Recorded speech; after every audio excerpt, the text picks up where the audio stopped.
Magandang umaga sa inyong lahat. Ngayon po ay araw ng Martes, February 11, 2025. At narito po ang ulat ng panahon sa mga susunod na 24 oras. At iyan po ay iulat sa atin ng ating partner. Pasok, partner! Sa kasalukuyan po ay wala tayong binabantayan na LPA o bagyo sa loob at labas ng ating Philippine Area of Responsibility, bagamat asahan pa rin po natin ang maulan na panahon sa malaking bahagi ng ating bansa dulot po ng mga weather systems na patuloy pong nakakaapekto sa ating kapuluan. Itong mga kumpul po na kaulapan na namamataan po natin sa ating latest sa satellite animation na patuloy nakakaapekto sa may bahagi po ng Southern Luzon, pati na rin po sa Kabisayaan, ay dulot po yan na epekto ng shear line ng pagsasalubong ng malamig at mainit na hangin. At dahil po sa epekto ng shear line, makakaranas pa rin po ng moderate to heavy na mga pagulan sa bahagi po ng Kabisayaan, gayon din sa Southern Luzon ngayong araw. Meanwhile, dito naman po sa Luzon, patuloy ang pag-iral ng hanging amihan or northeast monsoon at magdudulot din po ito ng mga pag-ulan sa malaking bahagi ng Northern at Central Luzon, gayon din sa ilang bahagi ng Southern Luzon ngayong araw. Sa may bahagi naman po ng Mindanao, nakikita din po natin itong mga kaulapan na nakakaapekto mostly dito po sa may eastern sections ng Mindanao area. Yan po yung easterlies, yung mainit na hangin na nanggagaling sa karagatang Pasipiko, kaya asahan po natin within the day ay makakaranas pa rin po ng mga pag-ulan sa may silangang bahagi ng Mindanao area. Meanwhile, for the rest of Mindanao, may mga posibilidad lamang po ng mga isolated o mga biglaang pagbuhos ng ulan. At sa mga susunod na araw, itong shear line, inaasahan pa rin po natin na patuloy ang epekto sa may silangang bahagi ng Luzon over the next few days. Ngunit inaasahan po natin na unti-unti pong hihina ang epekto nitong shear line. So bago po matapos ang linggo, inaasahan po natin na improving ang weather conditions sa malaking bahagi po ng ating bansa. Possible po yan sa darating na Thursday. Dako ko tayo sa magiging lagay ng panahon ngayong araw dito po sa Luzon, gaya po ng nabanggit natin kanina. Bahagi po ng Luzon na makakaranas pa rin ng maulan na panahon dulot po ng epekto ng amihan, pati na rin po ng shear line. So may bahagi po ng Northern at Central Luzon at ilang bahagi po ng Southern Luzon, particularly sa may Cagayan Valley, Cordillera Administrative Region, gayon din sa Central Luzon, dito po sa Metro Manila at sa Calabar Zone, ay asahan po natin ang mga light to moderate na mga pagulan dulot po ng epekto ng hanging amihan.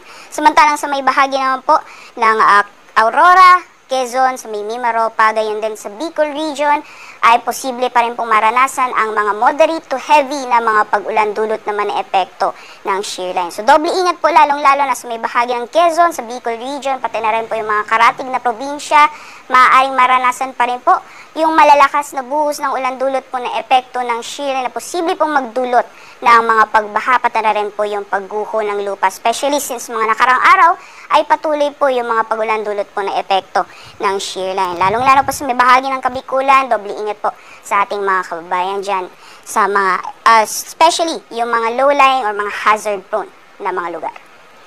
Sa may bahagi naman po ng Ilocos Region, makakaranas po tayo ng partly cloudy to cloudy na kalangitan at may mga posibilidad lamang po ng mga panandalian o mga biglaang pag-ambon o may hinang mga mapag-ulan.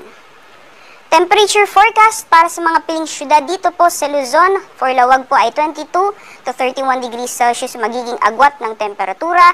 For Tugigaraw naman po, maximum temperature sa abot ng 28 degrees Celsius. Sa Baguio naman ay 15 to 24. For Metro Manila, 30 degrees Celsius maximum temperatures, inaasahang magiging mararanasan ngayong araw. At sa Legazpi naman po, yung agwat ng temperatura maglalaro ng 24 hanggang 26 degrees Celsius. For Tagaytay naman ay maglalaro na 20 to 28 degrees Celsius. So magiging lagay naman po yung panahon sa nalalabing bahagi po ng ating bansa. For Palawan and Visayas, asahan pa rin po natin ang mga scattered rains or thunderstorms dulot po ng epekto nitong shear line. So doble ingat pa rin po sa ating mga kababayan. For Palawan area though, inaasahan po natin na unti-unti na pong mababawasan yung malalakas na pagbuhos ng ulan. Magiging maulan pa rin po pero hindi na kasing lakas kung ikukumpara noong mga nakarang araw. And sa eastern sections naman po ng Mindanao, dahil po sa epekto ng easterlies, makakaranas din po tayo ng mga kalat-kalat mga pagulan, pagkidlat at pagkulog. For the rest of Mindanao naman po, asahan po natin ang partly cloudy to cloudy skies. May mga posibilidad lamang po ng mga panandalian o mga biglaang buhos ng ulan dulot po ng mga isolated na thunderstorms na mas madalas nararanasan sa hapon o sa gabi. Temperature forecast naman po para sa mga piling syudad for Palawan, Visayas, and Mindanao area. Maximum temperatures po for Palawan, particularly dyan po sa Calayan Islands, maaaring umabot po ng 29 degrees Celsius at 30 degrees Celsius naman para sa Puerto Princesa.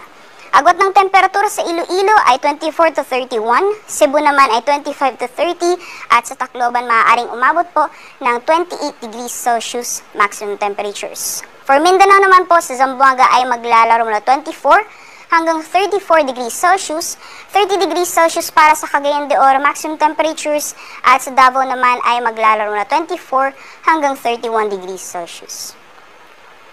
Ayon po sa ating latest na weather advisory, asahan pa rin po natin magpapatuloy ang epekto ng shear line, lalong-lalo na po sa may eastern sections ng Luzon sa mga susunod na araw.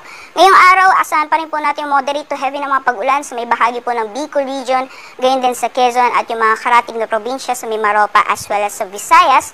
Ngunit pagdating man po bukas, unti-unti po nga angat yung axis nitong shear line. So, possible po na unti-unti na pong hihina yung epekto ng shear line sa may Bicol region at maapektuhan naman sa may eastern sections ng northern at central Luzon. Kaya bukas ay maaaring maranasan po ang moderate to heavy na mga pag-ulan dito po sa Cagayan, Isabela, sa Aurora, gayon din sa Quezon at sa Camarines Norte. Kaya ingat po sa ating mga kabayan dyan dahil posible po yung mga pagbaha o mga pagguho ng lupa, lalong-lalo na po sa mga hazard prone or mga low-lying areas.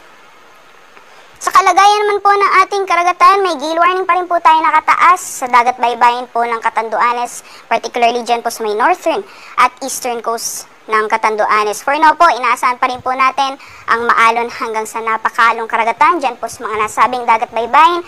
Ngunit unti-unti na pong hihina ang epekto nitong hanging amihan. So possible po within the day ay i-lift na po natin yung mga gale warning na nakataas sa mga dagat baybayin po ng ating bansa. For now po, ay delikado pa rin pong pumalaot dyan po sa mga dagat baybayin ng Catanduanes, especially po sa ating mga kababayan na may mga malit na sakyang pandagat. Sunrise po natin ngayong umaga ay 6:22 a.m. at sunset naman ay 5:59 p.m. Hanggang dito na lamang po at naway nakatulong kami kahit sa maliit na bahagi ng aming kaalaman. Bye-bye and see you on my next weather update.